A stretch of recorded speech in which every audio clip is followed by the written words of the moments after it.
피고인이 이 사건 비상계엄 선포 후 이상민과 특정 언론사 단전 단수 조치 지시의 이행의 내용과 근거, 그 이행 방안 등에 관해 논의하였고, 피고인은 이상민이 그 지시에 따르지 않도록 제재하거나 만류하지 않았으며, 오히려 대통령실 CCTV 영상에 따르면 피고인은 그 지시의 이행을 독려한 것으로 보입니다. 그에 따라 이상민은 포고령 발령 후 조지호 호석군에게 전화하여 그 지시를 이행하였고, 그 다음날 그 지시의 이행 여부를 확인하였습니다. 이러한 사정에다가 피고인이 국무총리에서 갖는 지위와 권한을 더해보면 피고인이 국무총리에서 자신의 지휘 감독을 받는 이상민과 특정 언론사 단전 단수 조치 지시에 관해 논의하고 이를 이행하도록 함으로써 윤석열 들의 내란 행위에 있어 중요한 임무에 종사했다고 봄이 타당합니다. 공소 사실에는 기재되었으나 내란 중도 임무 종사로 인정되지 않는 부분을 보겠습니다. 먼저 윤석열로부터 행사에 대신 참석하라는 지시를 받았다는 부분 관련입니다. 윤석열이 이 사건 비상계엄을 선포한 후 대접경실로 돌아와 피고인에게 내가 당분간 가야 하는 임박한 행사를 대신 가져야겠다는 취지로 말하였고, 이에 피고인이 알겠다는 취지로 수락한 사실은 인정이 됩니다. 그러나 피고인이 대통령이 전반적인 국정운영을 대신하기로 하였다는 등 특별한 사정이 없는 한 윤석열이 참석하기로 예정된 행사에 대신 참석할 것을 수락했다는 사정만으로 윤석열들의 내란 행위에 있어 중요 임무에 종사했다고 평가하기 어렵고 달리 이를 인정할 만한 증거가 없습니다. 다음으로 비상계엄 선포 후 절차적 요건 구비 시도 관련입니다. 피고인이 당시 국민의힘 원내대표였던 추경호와 통화하면서 추 대표 걱정하지 마라는 취지로 말한 사실, 피고인이 국무총리 집무실에 도착하여 국무총리 비서실장 손윤택, 국무조정실장 방기선 등과 국회 상황을 확인한 사실, 피고인이 방기선에게 이 사건 비상계엄 선포가 국회에 통보되었는지 여부를 알아보도록 지시한 사실은 인정됩니다. 그러나 피고인이 추경호와 통화하면서 그러한 말을 하였다는 사정만으로 추경호를 통해 국회 상황을 확인하였다고 보기 어렵습니다.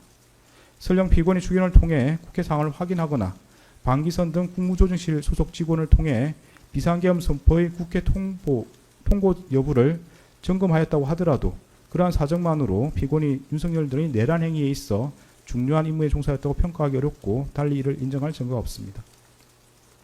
다음으로 계엄 해제 국무회의 심의 지연 관련입니다. 특별검사가 제출한 증거만으로는 피고인이 계엄 해제 국무회의 심의를 지연하여 중요한 임무에 종사했다거나 피고인에게 그러한 고의가 있었다고 평가하기 어렵습니다. 구체적인 이유는 다음과 같습니다.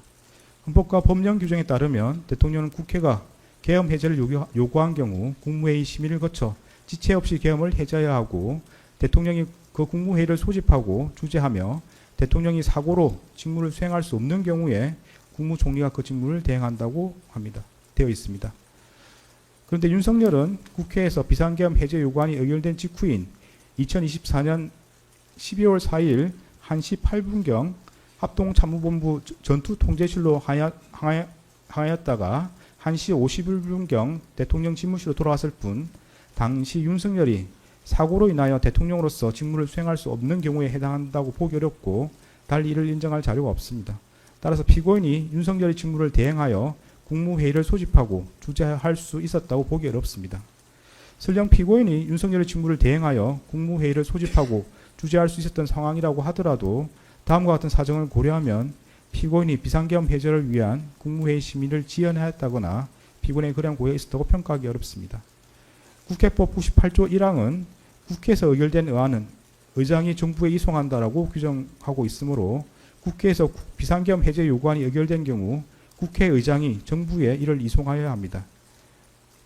피고인은 국회의장 우원식이 2024년 12월 4일 2시 1분경 대통령실과 국방부에 비상계엄 해제 요구 통지를 송부했다는 취지로 발표한 직후 대통령 비서실장 전진석으로부터 국무위원들을 소집해달라는 취지의 전화를 받았고, 그로부터 몇 분 지나지 않아 방기선을 통해 국무위원들을 대통령실로 소집하였습니다.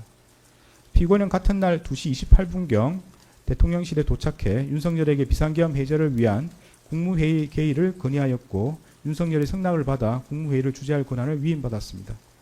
피고인이 소집한 국무위원들은 2시 35분경부터 순차로 대통령실에 도착하였고 4시경까지도 국무회의 의사종족수가 부족하여 국무위원들을 더 기다려야 하는 상황이었습니다. 피고인은 비상계엄 해제를 위한 국무회의 의사종족수가 채워지기를 기다리는 동안 방기선을 통해 비상계엄 해제 의안을 만들고 의안 번호를 확인하는 등 국무회의를 개의하기 위한 절차를 밟았고, 의사종족수가 채워지자 지체 없이 국무회의를 주재하여 비상계엄 해제안을 심의하였습니다. 이러한 사정을 고려하면 피고인이 국회에서 비상계엄 해제 요구안이 의결된 후 약 1시간가량 국회의장의 의안 이송을 기다려 방기선으로부터 국무위원들에게 국무회의 소집을 통보하게 한 것을 두고 비상계엄 해제를 위한 국무회의 심의를 지연시켰다고 평가하기 어렵습니다. 이처럼 공소사실에는 기재되어 있으나 내란 중요임무 종사로 인정되지 않는 부분은 이와 일제관계에 있는 범죄 사실을 앞서 본 바와 같이 내란 중요임무 종사죄 유죄로 인정하므로 따로 주문해서 무죄로 선고하지 않습니다. 더 나아가 피고인에게 국헌을 문란하게 할 목적과 내란 중요임무 종사의 고의가 있는지 여부에 대해서 살펴보겠습니다.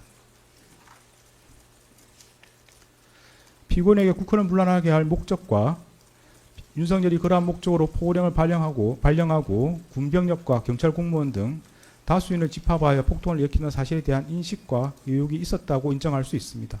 구체적인 이유는 다음과 같습니다. 피고인은 2024년 9월 3일 국회 예산결산특별위원회에서 얼마 전부터 야당 대표를 필두로 많은 야당 인사들이 계엄 해제를 막기 위해 계엄 선포와 동시에 국회의원을 체포, 구금하는 계획을 꾸몄다더니 국방부 장관 후보자와 국군 방첩사령관의 같은 고등학교 선후배를 기용한 것이 탄핵 대비와 계엄 준비용이 아니냐 하며 계엄 선동 정치를 펼치고 있다. 피고인은 어떻게 생각하느냐는 취지의 서일준 위원의 질의에 대하여 헌법 규정에 따르면 계엄을 선포하더라도 국회가 과반수로 의결하면 즉각 해제하게 돼 있지 않느냐. 그러면 결국 그 논리는 계엄을 통해서 국회의 기능을 정지시킨다는 이야기냐는 취지로 답한 바가 있습니다. 피고인이 이 법정에서 이에 대하여 국회의원들이 2024년 9월경 계엄 준비설이 언급되던 시기에 비상계엄을 할 것이다고 계속 질의했기 때문에 얼마나 가능성이 없는 일인지 강조하는 취지에서 비상계엄을 선포하더라도 국회에서 해제 요구를 하면 해제할 수밖에 없다고 답하였던 것 같다라는 취지로 진술하였습니다. 피고인이 국회에서 한 답변과 이 법정에서의 진술에 따르면 피고인이 이 사건 비상계엄 선포 이전부터 정치권에서 윤석열이 비상계엄 선포 후 국회의원을 체포 구금하여 국회의 비상계엄 해제 요구를 저지하려는 것 아니냐는 의혹이 제기되고 있었고, 이에 비추어 윤석열이 비상계엄을 선포하는 경우 군병력을 동원함으로써 결국 국회의 권능 행사를 정지시키는 것으로 연결될 수 있음을 충분히 예상할 수 있었습니다. 피고인은 2024년 12월 3일 20시 45분경 대통령 집무실에서 윤석열로부터 국회의 탄핵 소추와 예산 삭감으로 국정 운영이 어려워 비상계엄을 선포해야 한다는 취지의 말을 들었고, 같은 날 21시 52분경 대접견실에서 김용현이 조태열에게 군대가 대기하고 있다는 취지로 답하는 것을 지켜보았습니다. 이러한 윤석열과 김용현의 발에 따르면 피고인은 윤석열이 이 사건 비상계엄을 선포한 뒤 김용현을 통해 군병력을 동원함으로써 강압에 의하여 국회의 권능 행사를 불가능하게 하는 등 다수인을 집합하여 폭동을 일으킬 것을 충분히 예상할 수 있었습니다. 피고인은 같은 날 대통령 집무실에서 윤석열로부터 대국민 담화문과 포고령을 교부받았고, 이 사건 비상계엄 선포 후 이상민과 특정 언론사 단전 단수 조치 지시에 관하여 논의하였습니다.